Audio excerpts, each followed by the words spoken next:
Hey, this is Ken Finnan at Capital Advantage Tutoring. And now I'm going to do an explanation of preemptive rights, but I'm also going to have a great question for you at the end. So stay tuned till the end. Now, what happens when a company issues more shares, right? So this is not the question, this is an example. So let's say the company has 1 million shares outstanding.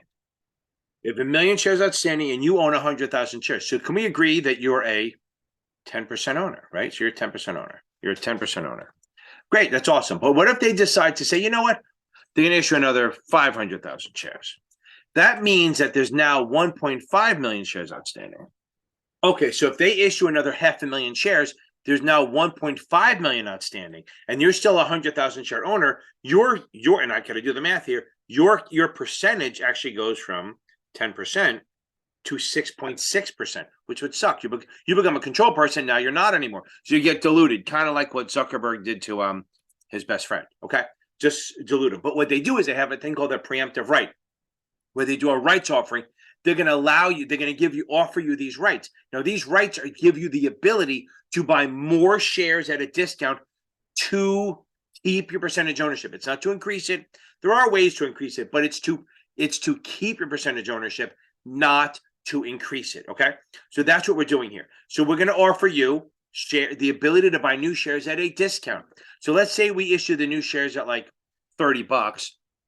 Maybe we'll let you buy them at like, 25. Okay, so basically we'll issue them at 30. We'll issue these shares at 30, and then we'll let you buy the new shares to keep your ownership at $25. A nice little discount there for you. Now, if you get a right, what can you do with it? So if you get a right, a preemptive right, that's what they call it. You get a preemptive right, what can you do with it? Well, you can let it expire, which is moronic. You can subscribe or exercise to it. You can trade it. You can give it as a gift. You can literally do anything you want, but it's short term, like maybe 30 to 45 days, because they got to know. So you're going to decide, hey, I want to get more shares. You're going to have to pay the difference. So you'll have to pay $25 times however many shares. In this case, it would be 50,000 shares. You'd have to pay 50,000 times $25, and then you get the shares. And you don't have to use all of them, but you're going to get them, okay? And you, like I said, if you get them, there's value there. You get to buy stock at 25. So there's value there, because if it's trading at 30 and you get to buy at 25, there's value in that. So you can sell it for that value. I don't know that you'll have to do the math on that. If I don't get bored, maybe I'll do that on this video. So you're going to get one right for every share you own. So in this case, you're getting 100,000 rights. You get 100,000 rights. You get 100,000 rights.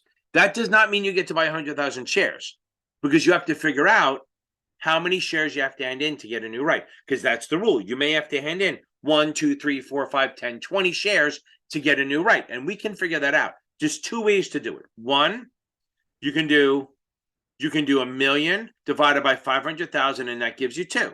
That's how many shares you have to, that's how many rights you have to hand in to get a new share. Or you can say, okay, what's the percentage? And that's sometimes that works. I'll show you why it works both ways. So if we have 1 million outstanding and we issue 500,000, that means it's a 50% addition. We're adding 50%. So that means you're going to get 50% more. So that means if you have 100,000, you're going to get 50% of that. You're going to get 50,000 more, and that's going to be the 150. So if you got 50,000 more, you would have 150,000 shares, and you'd still be a 10% owner. So again, that's the whole purpose of it, is to keep your percentage ownership. And yes, if you want to buy more rights, and then you can increase your percentage ownership, but there has to be value there. So now I think that works. Now let's show you, I'm going to do the problem, a couple problems that you can see, but I'm going to show you how to figure out the value of a right. On the test, we'll use this example. Get rid of that, get rid of that. So you have 100,000 shares. So we're letting you buy it. It's going to come out at 30, and we're going to let you buy it at 25. So the formula, and now if it's cum rights, be careful, guys, with this word. Cum rights, that means with the rights. If the shares are being sold with the rights, and the other ones, just so that we don't get anyone yelling at me, X rights. There's a joke in there, but I'm not going to touch it. Now, if it's cum rights, it's the market price minus the subscription price, what you get to buy it at, over, and this is always a weird one, over the number of rights. We'll call that X plus 1. Okay, so that's it. So it's going to be the market price of what do we got? Market price of 30 minus the subscription price of 25 over X, which how many shares? So we have to do this. 1 million divided by 500,000. That's 2. You're going to get 2 plus 1. So you're going to do 5 divided by 3, and whatever the hell that equals. Again, don't do anything in your calculator. It's 1 point something, but let's figure it out. 5 divided by 3 equals 1.66. So that means you're going to, each right is worth $1.66 or so. That means you could sell it for anywhere around there and then you're going to get value. That's cum rights. Okay, so now let's do it the next one. Now there are moving factors in this, but we're going to keep it as a static thing. So with the X rights, it's the same thing. M minus S over just the number of rights, which is X. Okay, so it's going to be 30 minus 25 over 2. So it's going to be 5 over 2, which is going to be more, right? So 5 divided by 2 is a 2. Yeah, okay. 5 divided by 2 equals 2.5. So in this case, and the X rights, the right will be worth $2.50. Now, in reality, the price will drop a little bit, so it's not there. But I'm just showing you how to do the math. I doubt you'll have to do it, but I'm just throwing it out there. Now, again, that's the value of a right. So if you wanted to sell it, if it's cum rights, you'd sell it for $1.66. If it's X rights, you sell it for $2.50. Now, if you don't exercise the rights, you can do that. You can let it expire.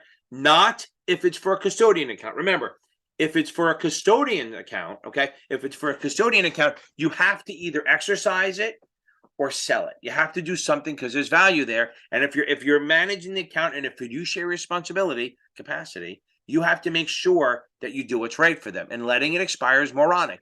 You can do that in your own account. Nobody makes you do anything because we're a free country. But in this case, you have to do something. And then you'd know whether you have to exercise it or sell it. Either one is okay. Either one, whatever's suitable, it works, but you cannot let it expire. Now, what about all the unexpired rights? So the unexpired rights, what happens is they have what they call a standby underwriting, which is an underwriter like a Merrill Lynch or Morgan Stanley, whatever it is, Goldman, who stands by, and any unexercised rights they're going to buy. So then they're going to bring it to the public. So they'll get the shares at 25 or whatever the number is, and then sell them to the public at 30 in the offering. So this is like them giving you, like, say, let's pretend you're part of the Taylor Swift fan club, and you're part of the club, and you get the ability to buy tickets ahead of everyone else and cheaper. That's what they're doing here. As a shareholder, we're going to let you buy all the new. We're going to give you the right of first refusal on all the new shares. So we're going to let you buy the shares at a discount and before anyone else. And if you decide not to and you let it expire, then we let the public do it. And a standby underwriting is a firm commitment, which means the underwriter is guaranteeing that they're going to buy all the rights and then flip them out and sell the shares to the public. And there we go. So this way, the issuer is guaranteed to get the money. They don't care whether you buy it or the underwriter buys it. It's the same thing to them. Now let's do a problem or two and see how it works. Okay, so I'm going to start with a couple simple ones, and then we'll get to the nice hard one that's a nice challenge to you and covers a lot of what we talked about. So a rights offering allows all shareholders to do all except. So a rights offering allows you to do everything except. So let's go through each one. Buy additional shares for less than the public offering price, sell rights in the open market, allow rights to expire, increase proportionate ownership. So pause it now, try to answer it, and then I'll go. Okay, good job. Okay, a rights offering allows shareholders to do all except. Okay, so can they buy additional shares for less than the POP? Yes. Can they sell the rights? Yes, they can sell them. Can they let them expire? Of course they can. So the answer is increase your proportionate ownership. They're not there to increase your proportionate ownership. They're there to maintain your proportionate ownership. So yes, like I said before, you can buy some in the market and increase it, but the purpose of the rights is to maintain your ownership so you don't get diluted. Okay, and here we go. A new question. Again, theory. And then the third one is the kicker. So stay tuned, babies. If a company decides to proceed with the rights offering, investors can do all except. Seems very familiar, but it's a different question. So they're saying, what can they do? Redeem for cash, trade it at the current market price, let them expire, gift to a nephew or a niece. Okay, so that's a question. Hit pause, try to answer it, and then boom, welcome back. If a company decides to proceed with the rights offering, investors can do all except. Okay, let's start with the bottom. Yes, you can give it to anyone you want. It's a gift. 2, yes, you can let them expire. 3, on B, trade at the current market price. Totally cool. The answer is you cannot redeem for cash. They will not take them back. You do a rights offering. They give you the rights. You can either, if you don't want them anymore, sell them in the market. You cannot redeem them. Okay, now for the tough one that's going to challenge your ass. A customer owns 1,000 shares of the company ABC. ABC has 10 million shares outstanding and plans to issue another 2 million shares. The customer receives the rights he's entitled to, which are exercisable at 10% below the closing price of 24 on April 13th. What will it cost the customer to exercise his 1,000 rights on April 14th? $2,160, $4,320, $4,800, or $21,600. Pause now and then try to answer it, and then let's go. Okay, so let's start on this. So it's 1,000 shares. We already own 1,000 shares. That's the start.